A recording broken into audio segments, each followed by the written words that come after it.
Bien, pues el Señor os bendiga. Soy vuestro hermano Emilio y quisiera hacer una reflexión sobre el Evangelio de Juan, capítulo 14, verso 6. Dijo el Señor: yo soy el camino, la verdad y la vida. Nadie viene al Padre si no es por medio de mí. Bien, empecemos a analizar este texto que dice en un principio: yo soy. La palabra yo soy tiene que ver con un pronombre donde se da a entender como Dios se presentó a Moisés en la zarza ardiente. Y cuando Moisés se encontraba en la zarza ardiente hablando con el ángel de Jehová, que no era otro sino el mismo Dios del Antiguo Testamento, y después de que estuvo hablando con él, le dijo Moisés: Señor, ¿cómo voy yo a ir a descender a Egipto? ¿Y cómo van a saber que eres tú que me mandas? Y Dios mismo, de una manera muy clara, le dijo: diles que el yo soy le manda, que vienes de parte del yo soy. Así que sabemos que Jesús a lo largo de los evangelios se presenta como el yo soy, como Dios mismo. Yo soy la puerta estrecha, yo soy el pan de vida, yo soy el buen pastor, yo soy la vid verdadera, yo soy la luz del mundo. Y de esa manera vemos como Jesús se presenta como el verbo, el logos, el verbo encarnado, el Dios hecho hombre. Y vemos como Jesús dice: yo soy el camino. Cuando dice yo soy el camino, es porque entendemos que parece ser que en este mundo existe multitud de caminos que muchas veces el hombre quiere escoger.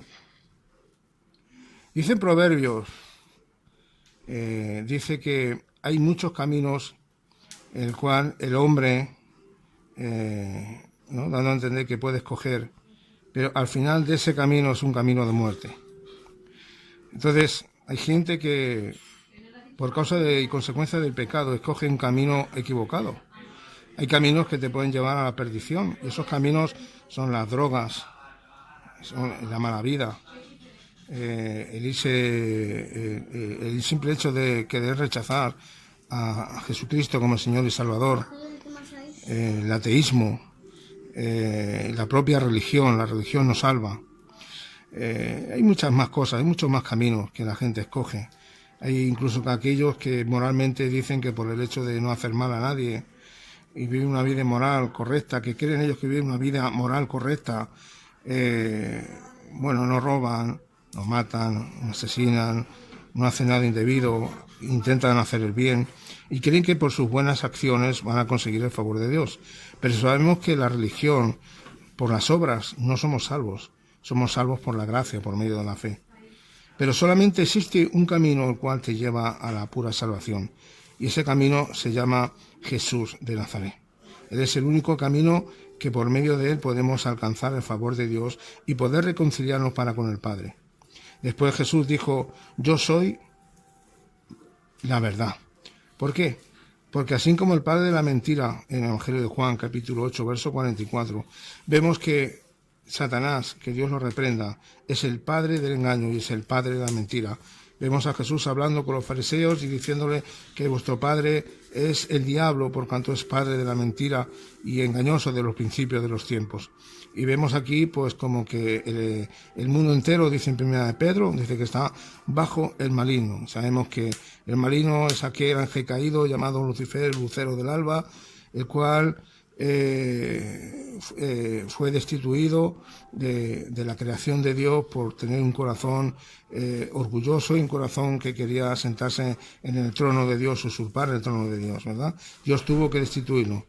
Y de ese modo vemos, ¿no?, como de alguna manera pues Dios mismo, ¿verdad?, enseña su palabra, que Él es la verdad, que en Él no se haya mentira, que Él no miente. Él no es hijo de hombre para que mienta, ni hijo de hombre para que se arrepienta.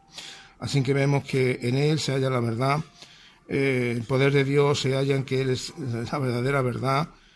Su palabra, su revelación, su máxima revelación, se encuentra la verdad de la salvación, de la redención del hombre, de que hemos sido rescatados, que éramos esclavos del pecado, y por medio de Cristo el Señor nos ha traído salvación, ¿verdad? La palabra redención es un término teológico que significa, de algún modo, pues soltar a un esclavo, ¿verdad? Un esclavo, cuando es esclavo en aquellos tiempos, se le daba un dinero y se le daba en rescate, ¿verdad? Y por medio de ese pago, ese esclavo era libre.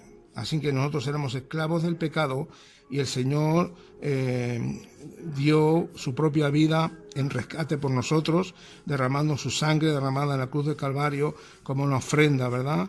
Que derramó en esa cruz del Calvario. Y de algún modo hemos sido rescatados, hemos sido liberados. Dice Juan 8:32, si conoceréis la verdad, y la verdad os hará libres. El Señor nos ha libertado de las cadenas del pecado, de la perdición eterna, ¿verdad? Y sabemos que en Él se encuentra la verdad. Y luego dice, yo soy la vida. ¿Por qué en Él se encuentra la vida? La palabra de Dios es muy clara, nos enseña que Él es... nosotros antes de conocer al Señor estábamos muertos en nuestros delitos y en nuestros pecados, ¿verdad? Y por lo tanto un muerto no tiene vida, un muerto no puede andar, un muerto no tiene vista, un muerto no puede oír. Así estábamos nosotros antes de conocer al Señor. Cuando nos hablaban del Evangelio, teníamos los oídos cerrados al mensaje del Señor, teníamos una mente reprobada por causa del pecado, teníamos la mente entenebrecida, porque esa es la función que quiere hacer Satanás, es entenebrecer el entendimiento para que realmente la luz del Evangelio no resplandezca en nosotros, ¿verdad? Como dice la palabra de Dios, que el príncipe de este mundo, ¿no?, de alguna manera, pues ha entenebrecido el entendimiento, ¿verdad? Y entonces es normal que nosotros estábamos muertos en delitos y pecados, y a consecuencia de esa condición caída, era imposible que el mensaje del Evangelio pudiera producir en nosotros vida. Ha tenido que venir Dios mismo, ha tenido que rescatarnos por medio del mensaje de la palabra del Evangelio, que dice en Romanos capítulo 1, verso 16, que el mensaje del Evangelio es poder de Dios, es el dunamis de Dios, ese Evangelio es dunamis, es poder de Dios para libertar, es poder de Dios para cambiar, es poder de Dios para transformar. Y el poder del Evangelio nos ha cambiado, nos ha transformado, ¿verdad? Y ahora tenemos la vida verdadera que se halla en el Espíritu Santo y en la palabra de Dios.